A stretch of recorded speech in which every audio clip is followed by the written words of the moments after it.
Cold air clung to my skin that night, the kind that freezes every breath before it escapes your lips. I remember standing alone in the middle of the forest, the beam of my flashlight trembling in my hand, cutting through the darkness like a thin, desperate thread. I wasn't new to night patrols. I wasn't new to fear either.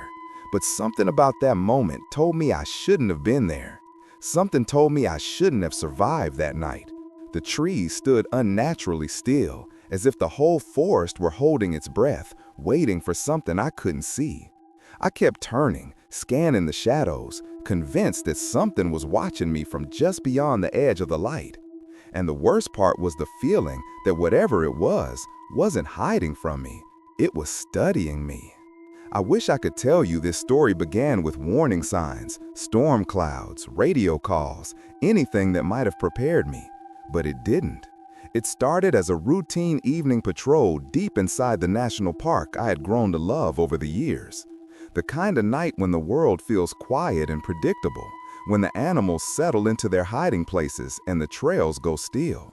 I remember thinking how peaceful everything looked from the ridge, the forest stretching endlessly under the moonlight like an untouched sea. I had no idea that, within hours, that same forest would become the setting of the most terrifying experience of my life. One that would leave me questioning everything I thought I understood about nature, about human fear, and about the thin line that separates us from the unknown. It's strange how a single sound can fracture the illusion of safety. For me, it was a scream, sharp, distant, and impossible to place. It didn't echo the way a human voice normally would in the forest. It sliced through the trees in a way that made every instinct inside me recoil. I remember freezing, my hand gripping my radio before I even realized I'd moved. At first, I tried to convince myself it was an animal, a mountain lion maybe, an injured hiker calling for help, anything ordinary. But there was nothing ordinary about that sound. It carried pain, yes, but also something else, something almost distorted, as if two voices were layered on top of each other, crying out in the same desperate breath.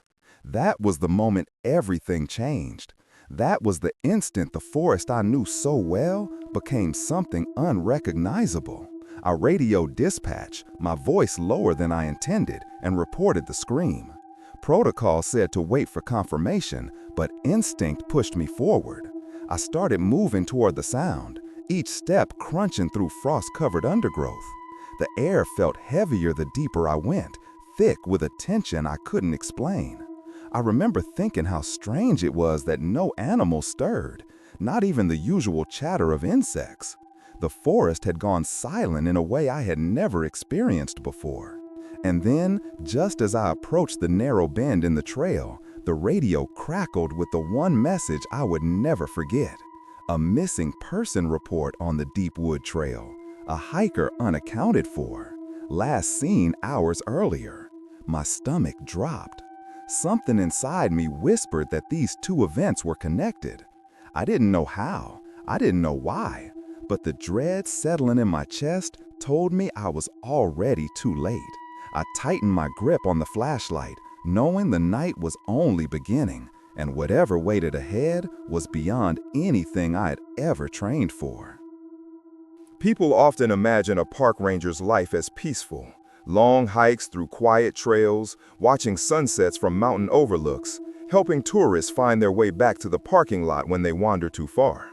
And yes, there are moments like that, moments when the world feels simple, when the trees sway gently and the river hums like a song you've always known. But behind that serenity is a responsibility most visitors never think about. Out here, you're the first responder, the medic, the search team, the last line of defense between the wilderness and the people who trust it will stay tame. You learn quickly that nature is beautiful, but never predictable. I became a ranger because the forest felt like home. Growing up, I spent more time in the woods behind my house than in any neighborhood or sports field. My father taught me early how to track footprints, how to read the wind, how to listen, not just hear, but listen to what the environment is trying to tell you. For years, those instincts guided me through storms, rescues, and close calls with wildlife that could have ended badly. But no matter how seasoned you are, the job demands humility. The woods don't care about your confidence. They don't care how strong you are. They only care that you respect them, and I always did. At the time of the incident, I lived in a cabin just outside the park with my wife, Emily, and our son, Tyler. Emily worried every time I worked the night shift, but she also understood that I loved what I did. She'd kiss me on the cheek before I left and say, "Stay safe out there." And I always answered with the same half smile and the same line, "It's just another night in the woods." I said it to reassure her, but also myself. Because the truth is, no ranger goes into the forest after dark without feeling that subtle pulse of uncertainty. Nature changes at night. The shadows move differently, the sounds shift, and your senses sharpen, almost against your will.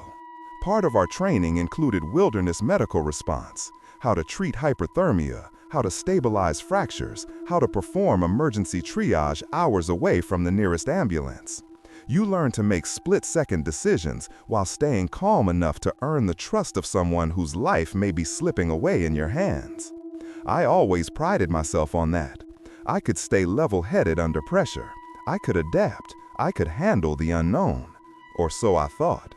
The night of the missing person alert, I remember feeling a flicker of unease the moment dispatch spoke the words Deep Wood Trail. That area had a reputation, even among rangers. Not haunted, no, nothing dramatic like that. Just different. The trails were more isolated, the terrain unpredictable, and the radio reception weak at best.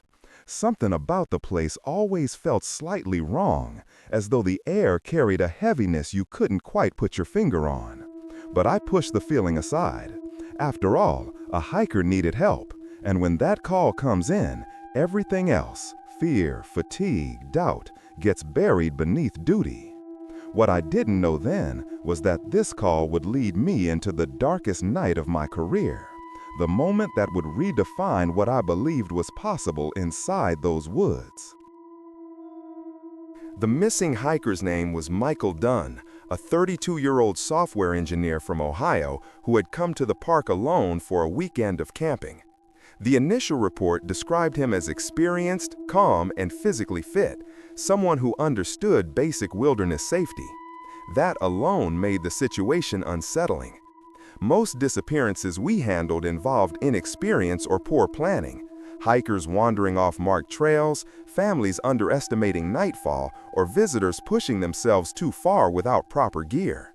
But Michael wasn't that type. He'd signed in at the ranger station, followed all recommended procedures, and chosen a moderate, well-marked trail. Still, he had failed to return by sunset, and the friend who was supposed to meet him afterward reported him missing when he never showed. When I reached Michael's campsite, the scene didn't match anything I'd expected.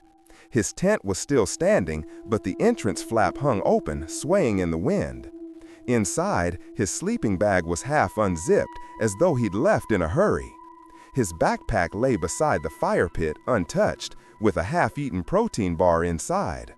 But what caught my attention most were the disturbances around the clearing.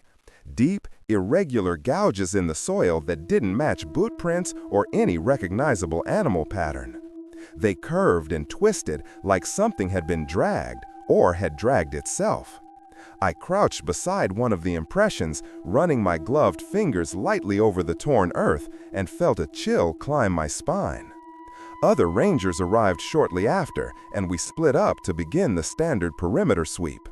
We called Michael's name repeatedly, our voices echoing through the towering pines. For the first few minutes, I convinced myself we'd find him nearby, maybe injured, maybe scared, but alive. But then the fog rolled in, thick, low, and unnatural, swallowing the trees one by one. It wasn't forecasted, it wasn't normal for that elevation. And suddenly visibility dropped to just a few feet. The forest around us faded into a shifting, silent maze. We found footprints not far from the campsite, leading toward a narrow animal path. At first, they seemed steady and deliberate, the careful steps of someone navigating uneven terrain. But then, 50 yards in, the tracks simply stopped. Not gradually, not scattered, stopped. As if the man had been plucked off the ground mid-stride. I stared at the final print, half embedded in soft moss, and felt a knot tighten in my stomach. No experienced hiker vanishes like that. No animal lifts a full-grown adult from the earth without leaving signs of struggle. And yet here we were, with nothing to explain what we were seeing. The radio contact grew patchy as the fog thickened. Static cut through every message, and at times the signal dropped completely. The odd stillness from earlier had returned. No wind, no insects, no distant rustle from wildlife. I remember swallowing hard, feeling the forest pressing in around us, as though listening to our movements. One of the rangers suggested regrouping, but we couldn't abandon the search. Not with the faint sound of something, someone, crying out from deep within the trees. I heard it first, a thin, wavering call for help. Distant but unmistakable. Instinctively, I moved toward it, raising my flashlight even though the beam barely pierced the thick air. Others followed, but the direction of the voice shifted every second, as though the forest itself were bending the sound. Finally, dispatch ordered us to split into pairs to cover more ground. I hesitated. Something in my gut screamed not to separate, but protocol left little choice. Within minutes, I found myself walking alone, swallowed by fog so dense it felt like stepping into another world. And somewhere ahead, that faint cry rose again, fractured and desperate, guiding me deeper into the unknown. As the search for Michael grew more urgent, the investigation expanded toward areas of the park we rarely ventured into, places that weren't marked on tourist maps, and for good reason. This section will describe how Ranger Daniel is assigned to follow the last faint auditory lead, unknowingly walking toward a part of the forest designated as a restricted ecological preserve. The public believed it was closed to protect fragile wildlife, but internally, rangers knew the truth was more complicated. Strange, unexplained incidents had been logged there for decades. Compass malfunctions, sudden drops in temperature, distorted radio signals, and reports of figures moving between the trees where no one should be. The summary should build a growing sense of unease as Daniel crosses the boundary. The forest itself feels different, darker, denser, unnaturally quiet. His equipment glitches, the radio cuts out completely, the compass needle spins, and even his GPS flickers with errors. Twilight settles in faster than it should, and the fog thickens again, clinging to the ground like something alive. As Daniel continues forward, he begins to sense he's being watched, not in the paranoid way of a lost hiker, but with the acute instinct of someone who has spent years in the wilderness and knows when a predator is near. The air grows cold enough for his breath to show, despite warm weather. He starts noticing odd markers on the trees, deep claw-like gouges spiraling upward far higher than any animal native to the region could reach. Emotionally, the section should feel claustrophobic, isolating, and disorienting. The forest around Daniel is no longer a familiar workplace, but an alien space. His professional training competes with a primal instinct telling him to turn back. Yet he presses onward, driven by the possibility that Michael is still alive. A crescendo of tension builds when Daniel hears the distant voice again, clearer this time. It sounds like Michael, but not quite. There is a distortion to it, as though multiple tones overlap, stretching the human voice into something unnatural. The call comes from deeper within the restricted zone, pulling Daniel into a place where even the wildlife seems afraid to tread. By the end of the section, Daniel stumbles upon something that confirms his worst suspicions. A piece of torn fabric matching the color of Michael's jacket, snagged high on a branch at least 12 feet off the ground. Fresh, deliberate, and next to it, an impression in the soil, a large, unnatural footprint that doesn't match any known animal. Its depth suggests immense weight. Its shape suggests something that shouldn't exist. Daniel realizes then that whatever he has been following isn't just leading him toward Michael, it may be leading him toward the very thing that took him. In this section, the tension shifts from eerie pursuit to a moment of horrifying clarity. Ranger Daniel, now deep within the restricted zone, begins piecing together scattered clues that transform the search from a missing hiker case into something far more unsettling.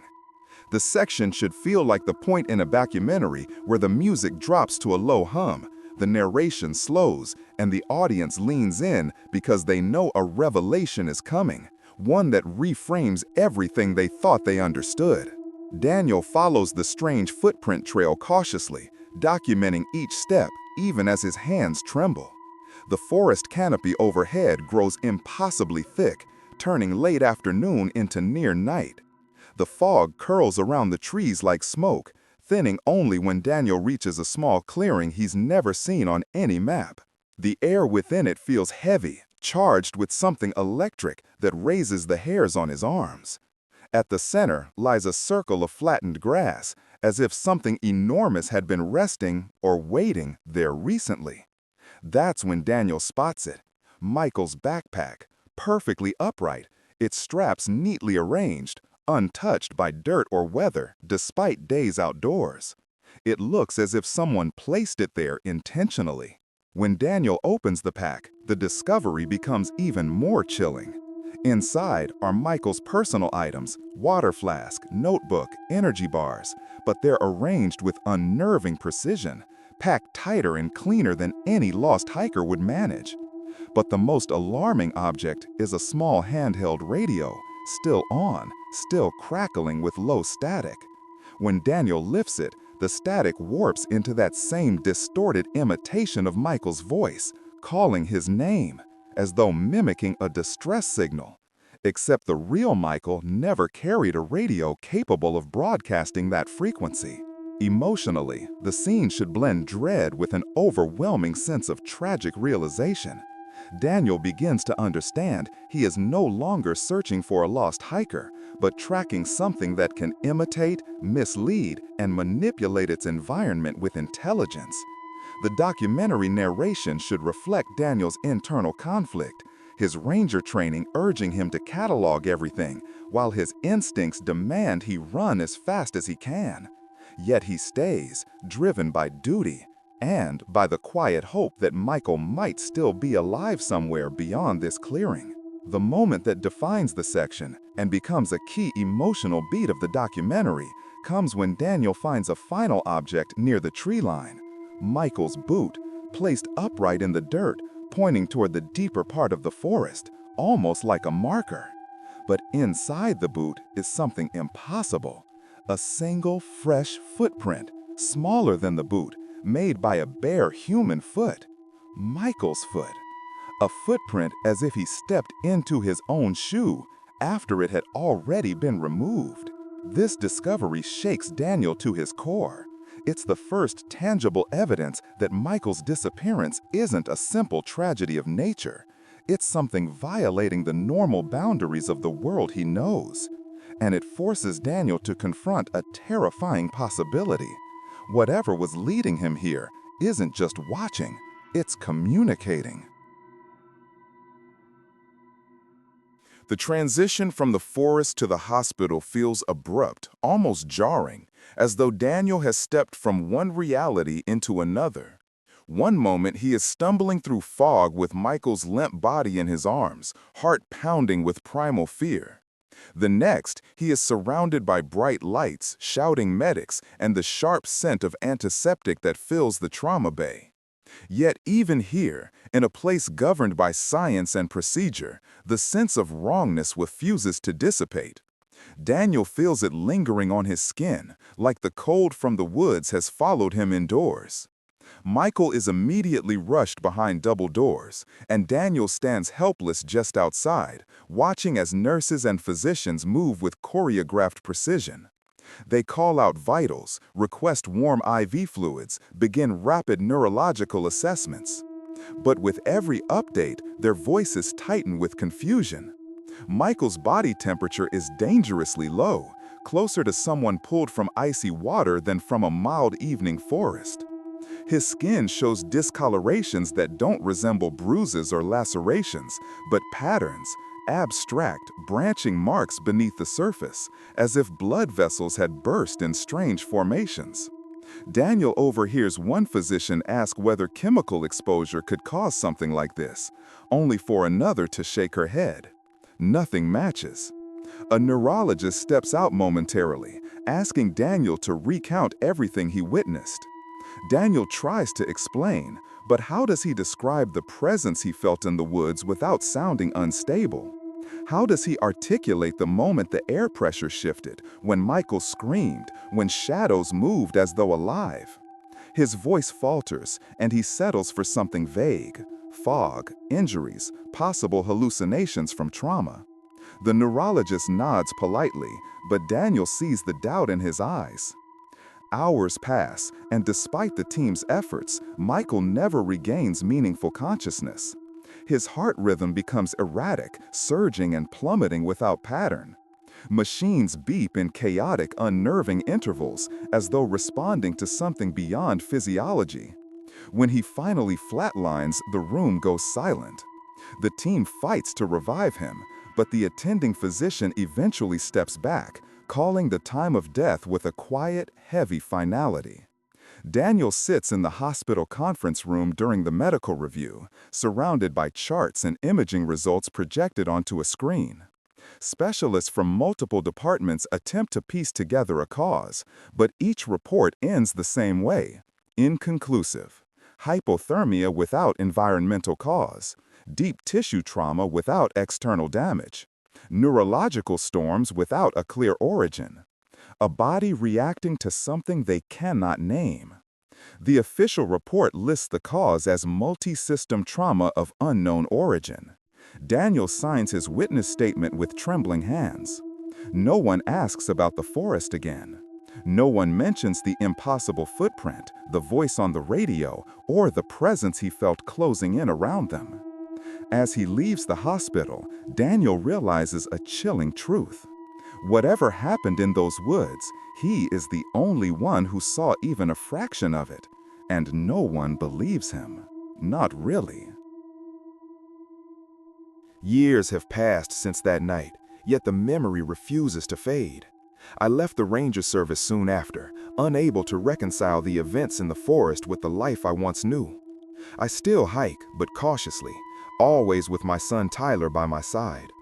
We stick to familiar trails, the ones that feel safe, where the sunlight penetrates the canopy and the sounds of the forest are predictable.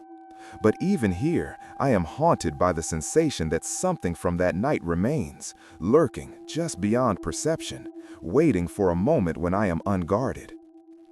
I still think about Michael. I replay his final moments endlessly. The way his eyes widened in fear, the words he repeated, "It followed me," the unnatural injuries that defied explanation. Doctors tried to categorize it, to fit it into the neat boxes of medical science, but nothing fits. The forest may have taken him, but it left questions behind. Questions that ripple through every decision I make when I step back into the wilderness. Every time I see a twisted branch or hear the rustle of wind through the leaves, I feel the echo of that night pressing in. My instincts sharpen in ways I cannot fully explain, memories colliding with instincts, creating a vigilance that sometimes borders on paranoia. I have spoken little of what happened. People would never understand. It isn't a story that fits comfortably in the world of facts and rational explanations. And yet, I carry it with me, not as a burden I can leave behind, but as a lesson that some mysteries cannot be solved, some presences cannot be explained. I've come to accept that certain experiences exist beyond comprehension, straddling the line between reality and something else entirely. Perhaps the forest knows things we cannot, sees forces we cannot, and interacts with humans in ways we will never understand. The most haunting part is how ordinary life continues around me while that night remains frozen in my mind. The park is unchanged in appearance, yet it feels different. The hollow, the place I avoid, holds a quiet power. It is a boundary I cannot cross, not because of the terrain, but because of the lingering presence that marked me. Sometimes, when the wind shifts or the fog rolls in unexpectedly, I hear it again, a whisper just beyond recognition. It calls my name. I pause, I remember, and I am reminded that some encounters are permanent, some questions remain unanswered, some fears never leave. I know it's still out there. I don't know what it is or why it chose that night or why it lingered around Michael. I only know that the world is wider and stranger than we are willing to admit. And in the quiet moments, when the forest is still, I can feel it, watching, waiting, remembering. And I understand, with a clarity that chills me to my core, that my most terrifying experience was not just a night in the forest. It was a reminder that some mysteries live forever, and that some questions never have answers.